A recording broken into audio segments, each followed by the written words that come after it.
Hello good evening dear friends, आप सभी को मेरी तरफ से बहुत सारा नमस्कार। और हमारी पुलिस क्लासेस चली हुई हैं लगातार। हालांकि इस पे यहाँ पे मत जाइएगा, यहाँ पे एक नंबर ही आ रही है, लेकिन हमारी क्लास तो खैर दो हो भी चुकी है।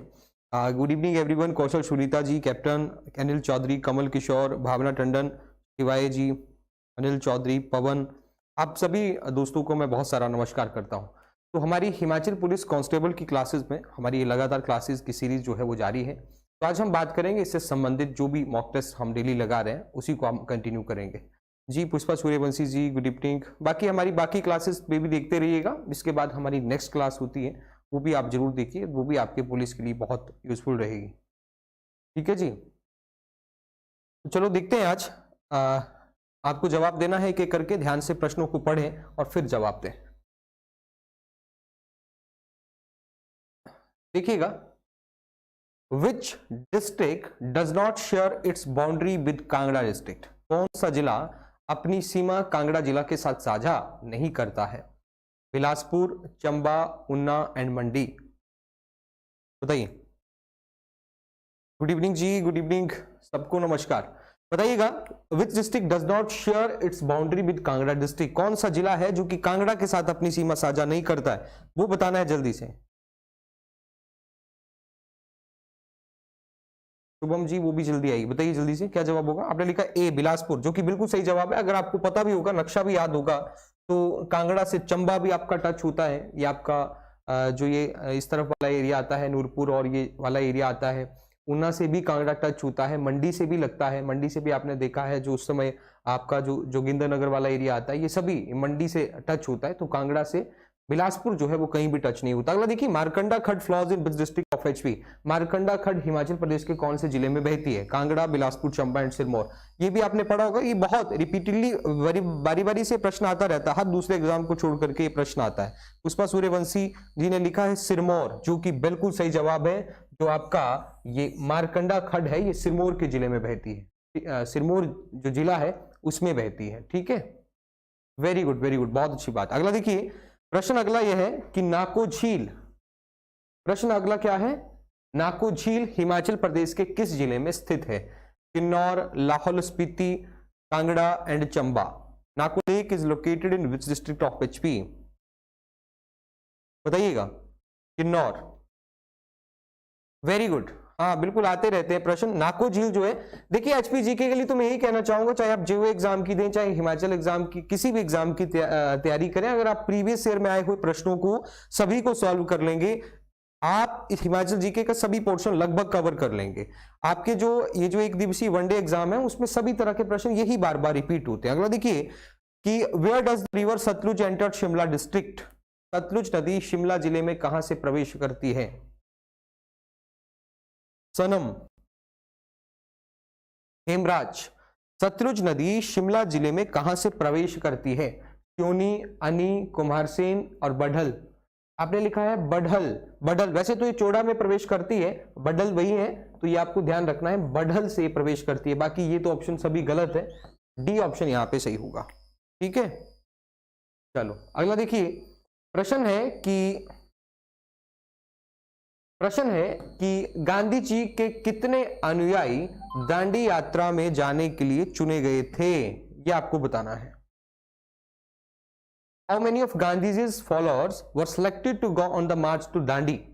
78 थे, 87 थे, 97 थे, 107 थे। बताइए कितने अनुयायी थे गांधी जी के साथ? तो दांडी मार्च की यात्रा, जो आपने सभी ने अवज्ञा आंदोलन पढ़ा है, जिसको आप सिविल डिसअबॉर्डिनेशन मूवमेंट कहते हैं, उसी के साथ गांधी जी ने दांडी यात्रा की माफ करिए, उसी के साथ गांधी जी ने दांडी यात्रा शुरू की थी। 12 मार्च 1930 को गांधी जी की दांडी यात्रा शुरू हुई और 6 अप्रैल को ये यात्रा खत्म होती है। और यहीं पे सुबह जाकर के गांधी जी नमक कानून तोड़ते हैं। और इस समय गांधी जी के साथ 78 अनुयायी थे, जिसमें मुख्यतः आपको ध्यान रखना है कि सरोजिनी नायडू भी इनके साथ थी, है ना। 385 किलोमीटर की लगभग लंबी ये यात्रा है, 78, ये आपको ध्यान रखना है। अगला देखिए कि after which Congress session Mohammad Ali Jinnah left the Congress? Congress के किस अधिवेशन के बाद मोहम्मद अली जिन्ना ने कांग्रेस को छोड़ दिया था? गया अधिवेशन, लाहौर, नागपुर, अहमदाबाद। जी हाँ, 12 मार्च को यात्रा प्रारंभ होती है, 5 अप्रैल को शाम को वो पहुंचते हैं और 6 अप्रैल को सुबह नमक कानून का उल्लंघन करते हैं। सतीश गौतम, अनिल चौधरी, बताइएगा क्या इसका जवाब होगा। बाकी मैं चाहता हूं कि जो भी मुझे देख रहे हैं इससे अगली वाली क्लास भी जरूर देखें, जिसमें आज हम समझेंगे emergency powers of the president of the India. तो ये बहुत अच्छे से आप उसको सीख पाएंगे, क्योंकि आपके हर एग्जाम के लिए वो टॉपिक बहुत यूजफुल रहेगा। जी बिल्कुल, नागपुर अधिवेशन में इस अधिवेशन के बाद, क्योंकि उस कांग्रेस उन्होंने इसलिए छोड़ दी थी कि उनको लगता था कि मुस्लिमों के लिए बिल्कुल भी एक तरह से समर्थन में नहीं है कांग्रेस, इसीलिए उन्होंने बाद में क्या किया था, कांग्रेस को छोड़ दिया था। और खैर पहले से ही ऑल इंडिया मुस्लिम लीग तो थी और आगे बहुत बड़ा योगदान उनका उस मुस्लिम लीग में रहा। अगले देखिए, granite is a form of, granite किसका रूप है। आपने सभी प्रकार की रॉक्स के बारे में पढ़ा होगा, इजीनियस रॉक्स, आग्नेय चट्टान, फिर सेडिमेंट्री, मेटामॉर्फिक यानी कायांतरित चट्टाने। तो किस तरह से, पहले आग्नेय चट्टाने यानी जो आपका जो भी ज्वालामुखी से जो गर्म लावा निकलता है, मैग्मा होता है, तो जिस तरह से वो तरल रूप में निकलता है, लेकिन बाहर जाकर के फिर वो जब ठोस अवस्था में आता है तो उससे जिन चट्टानों का निर्माण होता है उसको हम इजीनियस रॉक्स कहते हैं, जो है आग्नेय चट्टाने। ऑप्शन ए आपने लिखा है, कुछ लोग अवसादी लिख रहे हैं, सही जवाब है यहाँ पे आग्नेय चट्टाने, है ना। ग्रेनाइट किसका स्वरूप है, आग्नेय चट्टानों का।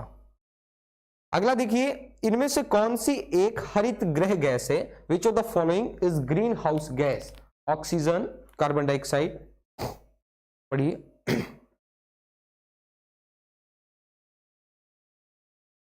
बताइए। ठीक है लकी अमित जी, बिल्कुल कंफ्यूज होने की जरूरत नहीं है, मैं एक लेक्चर लेके आऊंगा रॉक्स के बारे में, अच्छे से समझ लेंगे क्या फर्क होता है इनमें। बहुत सब कुछ आसानी है लगभग मेरे हिसाब से तो। गुड इवनिंग कुसुम जी, आपने लिखा बी कार्बन डाइऑक्साइड, बिल्कुल आपने पढ़ा है नाइट्रोजन जो है, आप नाइट्रोजन नहीं सॉरी, जो आपकी ग्रीन हाउस गैस है, कार्बन डाइऑक्साइड एक ग्रीन हाउस गैस है और केमिकल फॉर्मूला CO2। बढ़े आगे। अगला देखिए, संसद सदस्यों की अयोग्यता के बारे में विवाद का निर्णय कौन करता है। राष्ट्रपति, चुनाव आयोग, चुनाव आयोग के परामर्श पर राष्ट्रपति, या इनमें से कोई नहीं। बताइएगा। हाँ जी कुसुम जी जरूर लेके आएंगे। मेन टॉपिक एक, जिसमें मेन टॉपिक हम पढ़ लेंगे, ज्योग्राफी में ज्यादा तो नहीं पढ़ा पाऊंगा, लेकिन फिर भी मेन टॉपिक सॉइल होगी, स्ट्रक्चर ऑफ सॉइल, जिसमें सभी तरह की सॉइल, जैसे आपकी जो है चाहे कोई भी मिट्टी हो, है ना, मिट्टी में क्या है और सॉइल एरोजन क्या होता है और सॉइल के जो प्रकार हैं, क्या ह्यूमस क्या होता है, ये कुछ टेक्निकल वर्ड्स होते हैं जो समझना जरूरी है, उस पर हम बात करेंगे और साथ में रोक्स के बारे में भी पढ़ेंगे। आपने क्या लिखा है, इलेक्शन कमीशन, पी, संसद सदस्यों की अयोग्यता के बारे में विवाद का निर्णय कौन करता है, क्या होगा बताइए। देखिए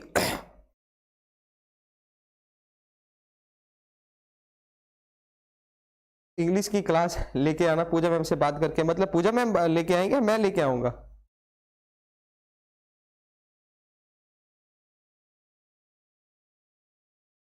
तो यहां पे देखें, प्रश्न पूछा है कि पार्लियामेंट के मेंबर्स की अयोग्यता के बारे में अगर कोई विवाद खड़ा होता है तो कौन निर्णय करता है। पहली बात आप ये ध्यान रखें कि दो हमारे सदन होते हैं, लोकसभा और राज्यसभा, इनके इलेक्शन करता है इलेक्शन कमीशन, यही करता है, ये बात आप जानते हैं। अब इनके सदस्य जब जीत जाते हैं, अगर इसके संबंध में किसी तरह का कोई डिस्प्यूट अगर खड़ा हो गया तो कौन तय करेगा, तो चुनाव आयोग ये देखेगा कि वाकई यहां पे गड़बड़ है, और चुनाव आयोग परामर्श करता है राष्ट्रपति को, और चुनाव आयोग के परामर्श पर राष्ट्रपति उनको अयोग्य घोषित कर सकता है। तो यहां पे सी जवाब सही होगा।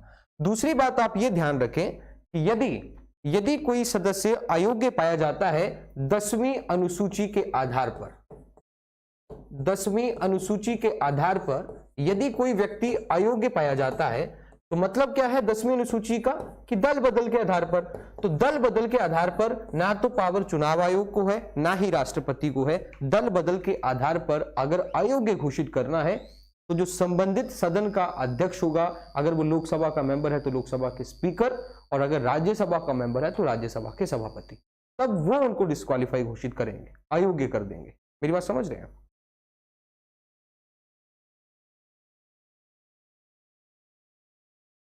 चलो आगे देखिए, पढ़िए।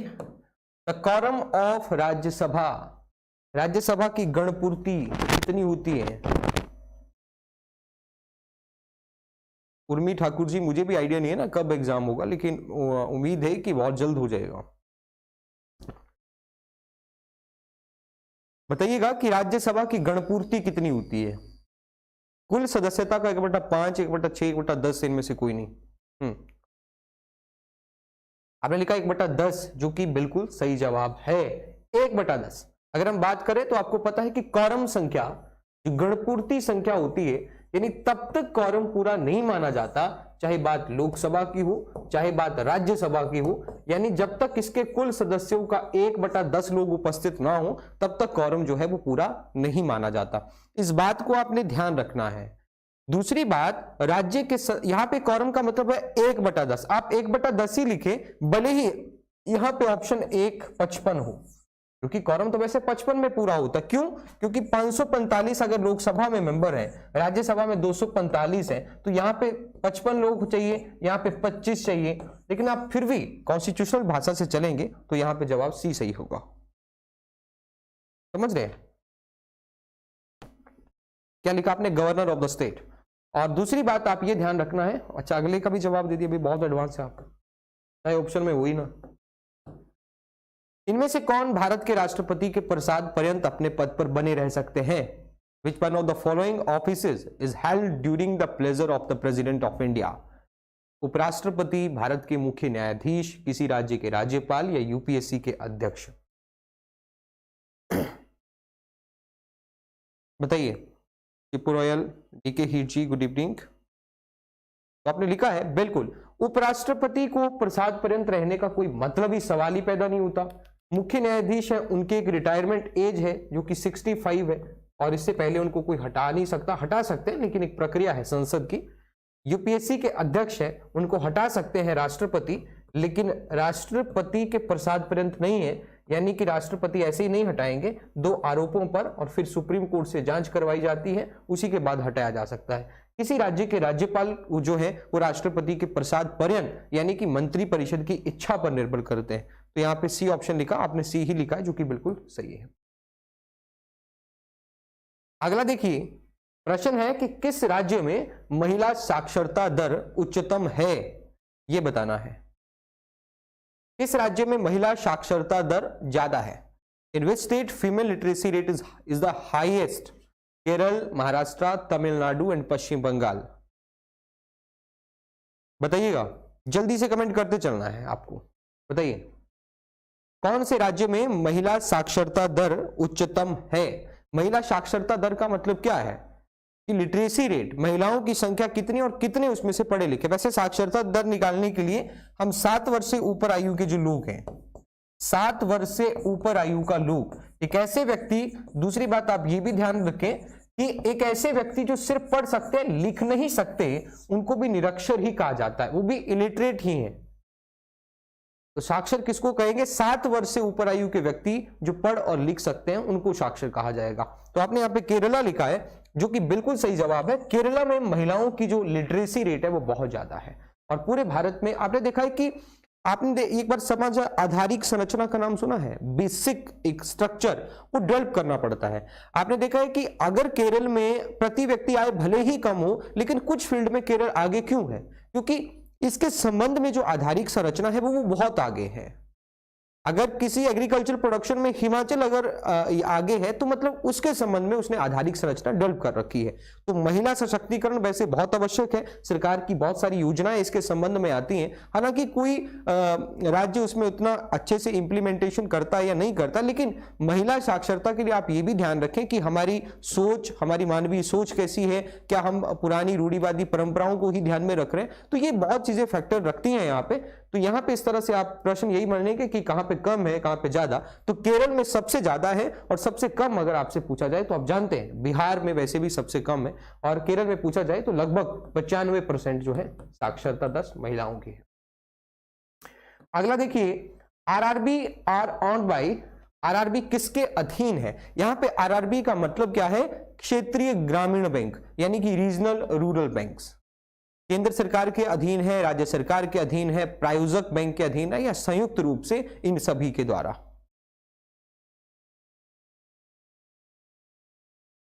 पूजा शर्मा, जिया हो बिहार के लाला, हाँ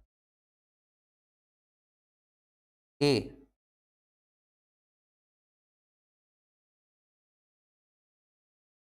बिल्कुल, आरआरबी किसके अधीन है?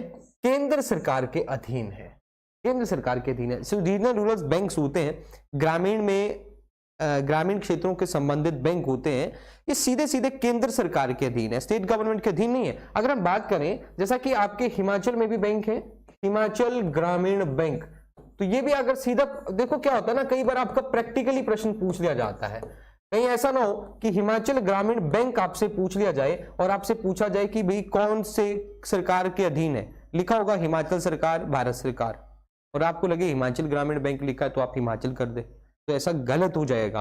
आपको ध्यान रखना है कि आपने करना है केंद्र सरकार। दूसरा प्रश्न ये भी पूछा जाता है कि हिमाचल ग्रामीण बैंक का प्रायोजक बैंक कौन है? तो हिमाचल ग्रामीण बैंक का प्रायोजक बैंक है PNB, Punjab national bank. Clear है मेरी बात? पीएनबी जो है हिमाचल का प्रायोजक, हिमाचल ग्रामीण बैंक का स्पॉन्सर है। प्रश्न अगला देखिए, VAT was firstly implemented in, VAT सर्वप्रथम लागू हुआ था जर्मनी में, स्पेन में, फ्रांस में, और लिखा है रूस में।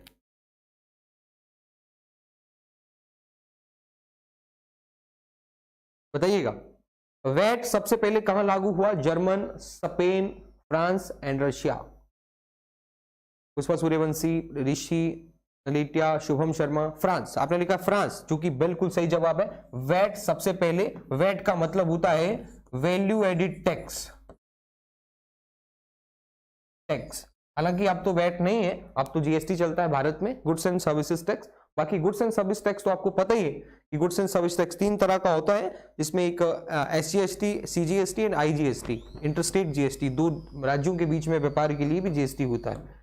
अगला देखिए, अवमूल्यन आयात को बनाता है, डिवैल्यूएशन इंपोर्ट पे क्या इफेक्ट करता है? अगर डिवैल्यूएशन हो जाए तो इंपोर्ट पे क्या फर्क पड़ेगा? अवमूल्यन का मतलब क्या है? अवमूल्यन का मतलब है भारत की मुद्रा का जो मूल्य है उसमें कमी होना, उसमें डिवैल्यूएट होना। तो वो क्या करेगा? है कंपिटिटिव बनाएगा उस आयात को, या इनइलास्टिक बनाएगा, या चीपर यानी कि सस्ता बना देगा, या डेरर यानी कि महंगा बना देगा, एक्सपेंसिव बना देगा। बताइए। राइडर अखिल, अंकिता ठाकुर लिखा है चीपर। ओके, बताइए जल्दी से क्या जवाब होगा?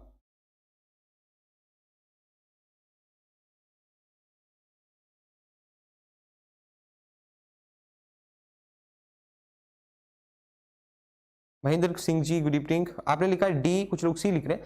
देखिए, आपको पता है कि जब आयात है, जब भारत की मुद्रा के मूल्य में कमी है, यहां पे भारत की मुद्रा के मूल्य में कमी हुई, यानी कि आज जो हम 100 रुपए की चीज खरीद रहे हैं, हमारी करेंसी के मूल्य में कमी हुई, कल को वही चीज हमको 110 में खरीदनी पड़ेगी। आप बताइए, आयात हमारा महंगा हुआ या सस्ता हुआ? तो अवमूल्यन हुआ ना, डिवैल्यूएशन हुई है करेंसी में, तो इससे क्या होगा? इनइलास्टिक, यानी कि इसमें लचीलापन नहीं आएगा, ऐसा तो नहीं है, ना ही कॉम्पिटिटिव होगा, सस्ता होने का सवाल ही नहीं है, सस्ता होने का सवाल ही नहीं है। हाँ, निर्यात सस्ता हो सकता है, लेकिन महंगा क्या हो जाएगा? अगर अवमूल्यन होता है तो जो हमारा आयात है वो महंगा हो जाएगा। हम बाहर से पेट्रोल खरीदे कच्चा माल खरीदें, तेल खरीदें, तो वो महंगा मिलेगा हमें, ये बात ध्यान रखिए। डी, कंपिटिटिव कैसे होगा, समझिए ना बात को, क्या लिखा है। अगला, when the vice president acts as president, he gets the emoluments of, जब उपराष्ट्रपति राष्ट्रपति का कार्य करते हैं तब उनको परिलाभ मिलते हैं राष्ट्रपति के, उपराष्ट्रपति के, राज्यसभा के सभापति के, या इनमें से कोई नहीं।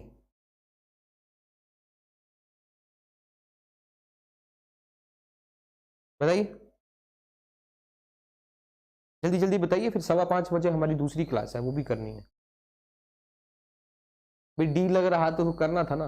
बताइए, ए ऑप्शन आपने लिखा है। देखिए, जब भी उपराष्ट्रपति राष्ट्रपति के रूप में काम करेंगे, तो वैसे जब उपराष्ट्रपति बतौर उपराष्ट्रपति उनका कोई काम नहीं है, आपको पता है कि वो he is ex officio chairperson of the Rajya Sabha, वो राज्यसभा के पदेन सभापति हैं, तो उनको जो भी वेतन भत्ते मिलते हैं वो उपराष्ट्रपति के रूप में नहीं बल्कि राज्यसभा के सभापति के रूप में मिलते हैं। लेकिन अगर राष्ट्रपति का पद खाली हो जाए तो उपराष्ट्रपति राष्ट्रपति के रूप में काम करेंगे, तो सभी वेतन भत्ते सुविधाएं जो भी फैसिलिटीज हैं जो बतौर एक नियमित राष्ट्रपति को मिलती हैं वही उनको मिलेंगी। ये बात आप ध्यान रखिए। तो उनको कौन से परिलाभ मिलेंगे, राष्ट्रपति के रूप में जो बेनिफिट्स मिलते हैं वही उनको मिलेंगे। क्लियर है? ये ऑप्शन आपने लिखा, वेरी गुड जी, बिल्कुल। प्रेसिडेंट की सैलरी इस समय 5 लाख। अगला देखिए, इनमें से कौन सा ग्राम पंचायत के राजस्व का स्रोत नहीं है? Which of the following is not a source of revenue to the village panchayats? Property tax, house tax, land tax, vehicle tax. बताइए। अच्छा प्रिया जी, क्या लगता है इनमें से कौन ग्राम पंचायत की रेवेन्यू का सोर्स नहीं है? ग्राम पंचायत में रेवेन्यू का सोर्स क्या आता है? संपत्ति कर है, बिल्कुल है। हाउस टैक्स भी वो लेते हैं, लैंड टैक्स भी लिया जा सकता है, वाहन टैक्स, व्हीकल टैक्स वो क्यों लेंगे? ये राज्य सरकार का काम है। डी ऑप्शन होगा यहां पे। अगला देखिए, किस सूचकांक के आधार पर भारत में स्फीति का मापन होता है? बताइए। उपभोक्ता मूल्य सूचकांक, थोक मूल्य सूचकांक, खुदरा मूल्य सूचकांक, या बाजार बलों, मार्केट फोर्सेस? मुद्रा, ये जो स्फीति है, इन्फ्लेशन है, किसके आधार पे मापन होगा? कमल किशोर, व्हीकल टैक्स, बहुत अच्छी बात। जल्दी बताइएगा क्या इसका जवाब होगा।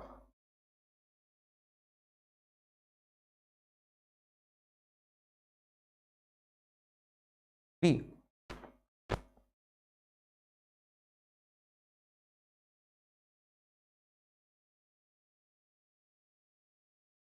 बी जी बिल्कुल। आप देखें तो होलसेल प्राइस इंडेक्स, हालांकि हमने इसमें इसकी क्लासेस ली इकोनॉमिक्स की, तभी हमने डिस्कस भी किया था। एक कंज्यूमर प्राइस इंडेक्स होता है, इसके आधार पर उपभोक्ता मूल्य सूचकांक, थोक मूल्य में हम थोक रेट के आधार पर जो इंडेक्स जारी करते हैं वो होता है, वो तैयार किया जाता है, और कंज्यूमर बेस पे भी हम तैयार करते हैं, है ना। लेकिन भारत में जो स्थिति है वो थोक मूल्य सूचकांक के आधार पर होती है। भारत में लोक उपक्रमों में विनिवेश कब से प्रारंभ हुआ? When was disinvestment started in public enterprises in India? ये आपके सामने 4 वर्षों के क्रम दे रखे हैं, आपको बताना है क्या जवाब होगा। बताइए, जल्दी बताइएगा, जल्दी। लोक उपक्रमों में विनिवेश कब से प्रारंभ हुआ?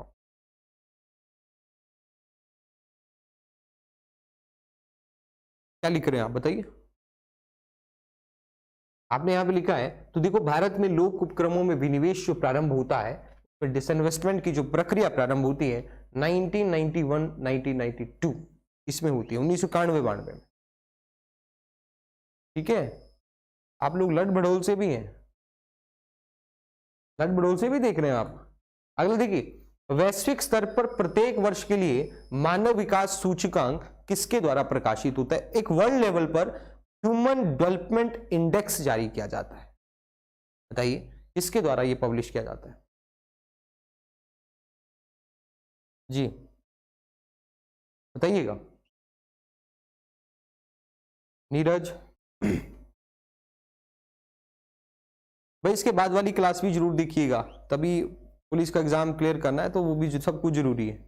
यूएनडीपी सी ऑप्शन लिखा है जो कि बिल्कुल सही है, जिसको कहते हैं संयुक्त राष्ट्र विकास कार्यक्रम। हालांकि हम इसको बारे में बात करेंगे, मानव विकास सूचकांक एक बहुत बड़ा टॉपिक है, इसके बारे में डिटेल में बहुत जल्द मैं एक टॉपिक लेके आऊंगा तो उसके बारे में बात करेंगे ताकि इसके संबंध में सभी फैक्ट क्लियर हो जाए। हम एक बार जरूर कोशिश करेंगे IMF के बारे में जान लें, एक ही वीडियो में 1-2 घंटे की जो वीडियो होती है। और कल संडे है, मैं कोशिश करूंगा कि मेरे पास समय हुआ तो WTO, world bank, UNDP and IMF। आप भी चाहते हैं ना? कल किसके पास टाइम है? अगर ये वीडियो ले आऊं तो मतलब आप लाइव आ जाओगे ना? ये जो वर्ल्ड बैंक, UNDP, IMF क्या होता है इसमें और कब कब स्थापना हुई, क्या बातें जाननी चाहिए इसके बारे में, तो मुझे लगता है कि आप तैयारी होंगे, मना तो आप करते नहीं है वैसे पढ़ाई के लिए, तो अपने लोग इतने आगे हैं कि बहुत खुशी होती है मुझे। चलो आगे देखिए प्रश्न देखिए, हुमायूंनामा वाज रिटन बाय, हुमायूंनामा का लेखक कौन था? सुनील सिंह जी, ठीक है ले आएंगे जी, चलो ठीक है, बहुत अच्छी बात है, आ जाएंगे ना।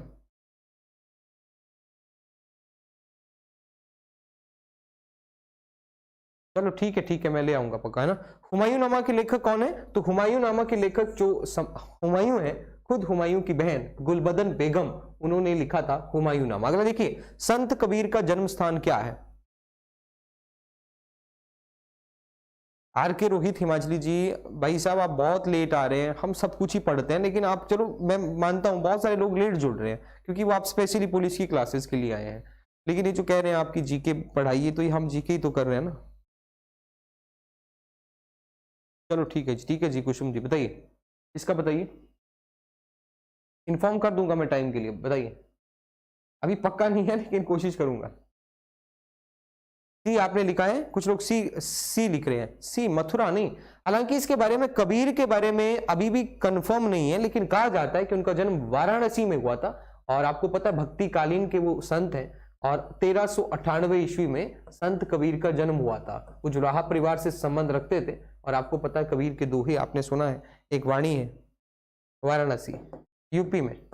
अगला देखिए, किस धर्म ग्रंथ को गांधी जी ने अपनी माता कहा है? Ramayan, the new testament, Bhagavad Gita, the holy Quran. Which scripture was called his mother by Gandhi जी?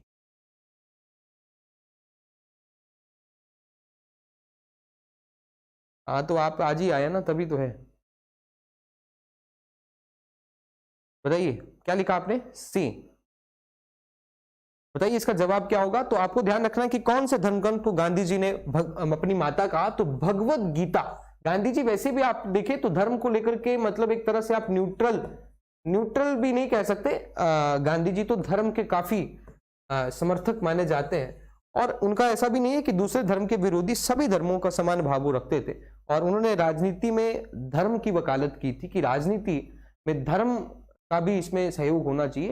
हालांकि उनकी राम राज्य की अवधारणा है, लेकिन राम राज्य का मतलब कोई धार्मिक राज्य स्थापित करने की बात नहीं है, बल्कि एक वेलफेयर स्टेट स्थापित करना उनका उद्देश्य है, कल्याणकारी राज्य जहां पे समान व्यवहार हो, लोगों को सभी तरह का जस्टिस हो, है ना, किसी के साथ किसी आधार पे, जातिगत आधार, छुआछूत, इस तरह का भेदभाव ना हो।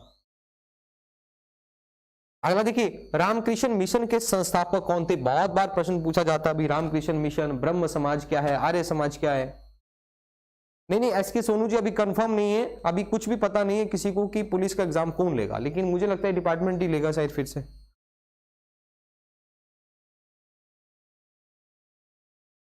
विवेकानंद, बिल्कुल। अगर देखें रामकृष्ण मिशन, रामकृष्ण परमहंस इनके गुरु थे। 1868 में इनका जन्म होता है, 1868 में, और 1897 में इन्होंने अपने गुरु के नाम पर रामकृष्ण मिशन की स्थापना की थी, स्वामी विवेकानंद ने। अगला देखिए, संविधान सभा का गठन कब हुआ था? The constituent assembly was set up in 1945, 1946, 1947 and 1949।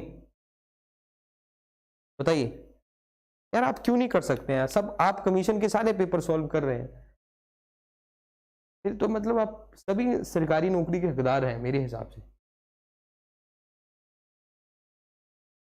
जी आपने लिखा 1946, कुछ लिख रहे हैं 1945 भी।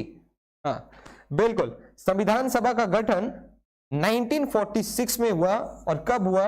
24 मार्च 1946 को इसने काम करना प्रारंभ किया है।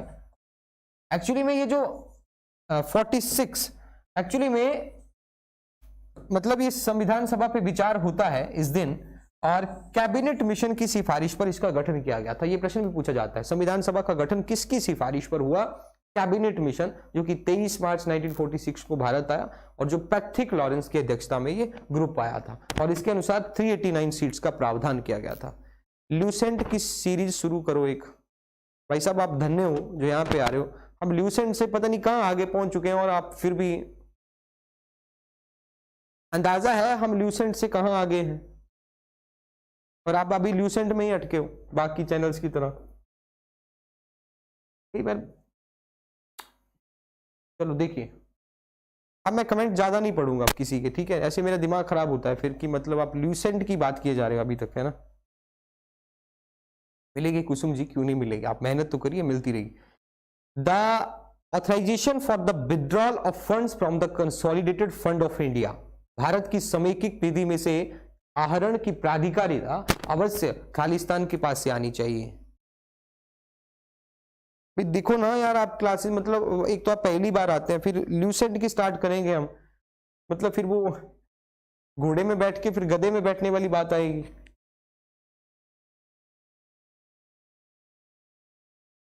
बताइए, भारत की संचित निधि से अगर आपको पैसा निकालना तो कैसे आप निकालेंगे? अभी हमने राष्ट्रपति के संबंध में टॉपिक पढ़ा था, राष्ट्रपति की वित्तीय शक्तियों के बारे में, तो वहां पे हमने जाना है कि 266 के तहत कंसोलिडेटेड फंड ऑफ इंडिया का उल्लेख है, और 267 के तहत कॉन्टीजेंसी फंड, जिसको कहते हैं आकस्मिक निधि। आपको संचित निधि से पैसा निकालना है तो आपको किससे अथॉरिटी लेनी है?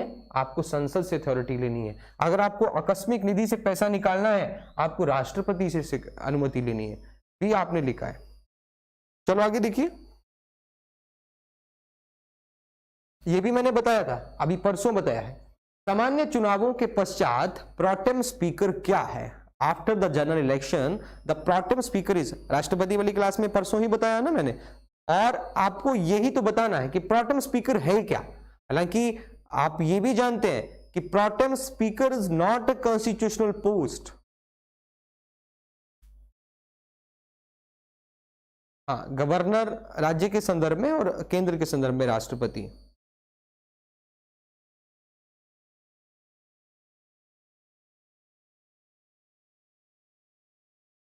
ऐसा नहीं है, मैं किसी नए स्टूडेंट को नहीं भगाना चाहता हूं, लेकिन जब आपको मतलब ऐसी बातें आप कई बार कर देते हैं कि ल्यूसेंट हम क्यों पढ़ेंगे यहाँ पे, मैं अपने दिमाग से पढ़ाऊंगा कि ल्यूसेंट सीरीज से मैं पढ़ा के क्या करूंगा? क्या लिखा आपने? Appointed by president, senior most citizen, बस यही होता है ना जब क्लासेस नहीं देखते हैं तो। बी, मैक्सिमम लोग बी लिख रहे हैं जिन्होंने क्लास देखी है, लेकिन सभी लोग ए लिख रहे हैं। लोकसभा द्वारा निर्वाचित, भाई लोकसभा द्वारा निर्वाचित क्यों?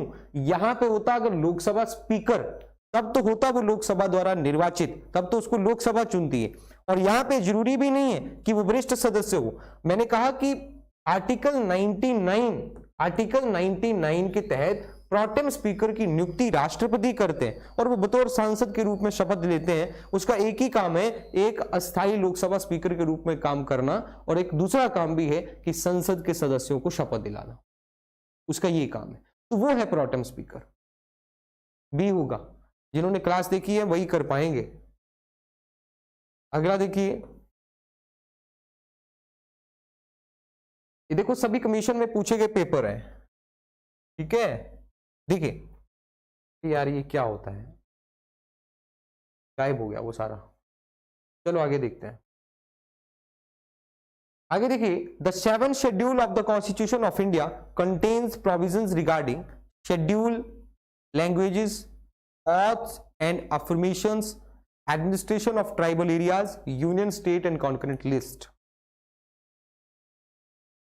देखिए ना, तभी कर पा रहे हैं। अनु सिंह जी मैं बहुत खुश हूं यार, ऐसी कोई बात नहीं है।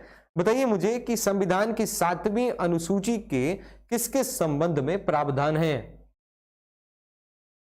बताइए बताइए, जल्दी जल्दी कमेंट करना है। डी ऑप्शन आपने लिखा है, कैप्टन स्पार्टन। बी लिख रहे हैं शपथ और पुष्टि, आप लिख रहे हैं डी।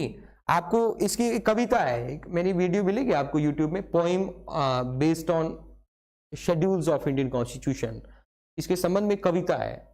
एसपी की शपथ राज्यसभा में होती है, आपको याद हो जाएगी कहाँ की कौन सी अनुसूची में क्या लिखा है। तो 7वीं अनुसूची जिसमें विषयों का बंटवारा कर रखा है, 7वीं अनुसूची आर्टिकल 246 में 3 तरह की अनुसूचियां हैं। One is union list, state list and concurrent list. संघ सूची में संसद कानून बनाती है, राज्य सूची में राज्य विधानमंडल कानून बनाते हैं इन जनरल सामान्यता, समवर्ती सूची में राज्य और संघ सरकार दोनों कानून बना सकती हैं। अब इन चीजों को आप ये कहेंगे कि हम इनको ल्यूसेंट से पढ़ाएं, तो इनको तो हम इतने डिटेल में कर चुके हैं सेंट्रल स्टेट रिलेशन में पढ़ के कि हद से ज्यादा मतलब गहराई में छुपी हुई बातों को भी हमने जान लिया है। ठीक है, चलो अगला देखते हैं। अगला प्रश्न देखिए, पंचायती राज व्यवस्था के मध्यवर्ती स्तर को क्या कहते हैं? What is the intermediate tyre of the Panchayati Raj system called? बताइए बताइए बताइए। बाकी ये प्रश्न आपका जो है 7वीं अनुसूची में है शपथ, और इसका जो है ये 3री अनुसूची है। अनुसूचित भाषाएं 8वीं अनुसूची में है। जनजातीय क्षेत्र का प्रशासन 6ठी अनुसूची में है। ठीक है, उसका आंसर भी था, वो स्लाइड ही गायब होगी। तो चलो देखते हैं, पंचायती राज व्यवस्थाओं के मध्यवर्ती स्तर को हम क्या कहते हैं? आपने यहां पे लिखा है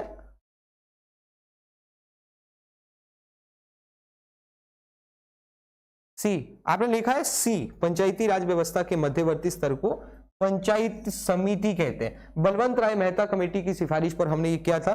सबसे लोअर होती है ग्राम पंचायत, फिर आती है पंचायत समिति, देन आती है आपकी जिला परिषद।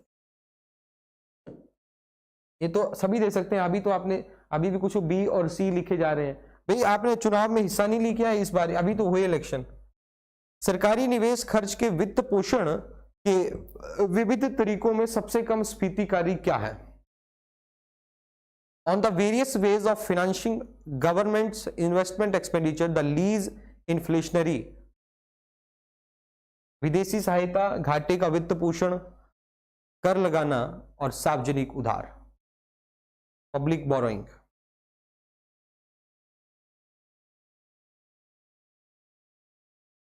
हाँ कुसुम जी, चलो थैंक यू सो मच, बहुत शुक्रिया आपका। ठीक है, लास्ट ही प्रश्न है, फिर हमारी 5:15 पे दूसरी क्लास है जिसमें हम पढ़ेंगे आज emergency powers of the president. तो उसमें भी आप जान पाएंगे सभी तरह की बातें, जो बहुत सारी दिक्कतें हैं वहां पे आती हैं, जिसमें भी हाई लेवल के प्रश्न और लो लेवल के बन सकते हैं, वो देखेंगे।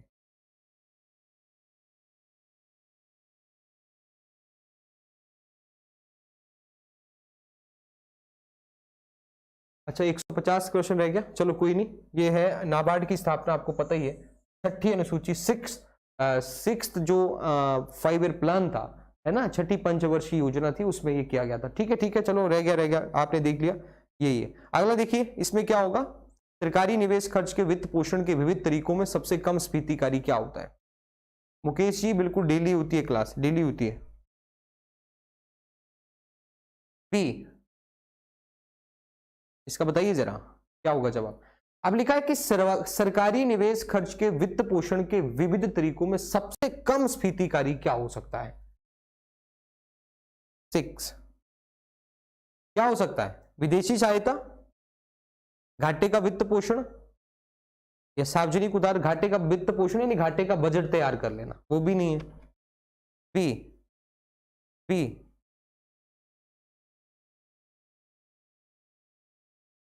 बी ही होगा। Very good very good. ठीक है, विदेशी सहायता वैसे की जा सकती है, लेकिन सबसे कम स्फीतिकारी आपसे पूछा है लिस्ट इन्फ्लेशनरी, तो वो यही है, आपका घाटे का बजट तैयार कर लिया जाता है, तो उससे भी वित्त पोषण जो है वो किया जा सकता है। मेरी बात आप सुन रहे हैं, समझ रहे हैं? इसको आपने ध्यान रखना है। बाकी हम कल करते हैं, और आपको बताना चाहता हूं कि अभी हमारी दूसरी क्लास है 5:15 पे, फिर जैसे हम उसको खत्म कर देंगे तो फिर इस क्लास की जो ड्यूरेशन है उसको बढ़ा देंगे।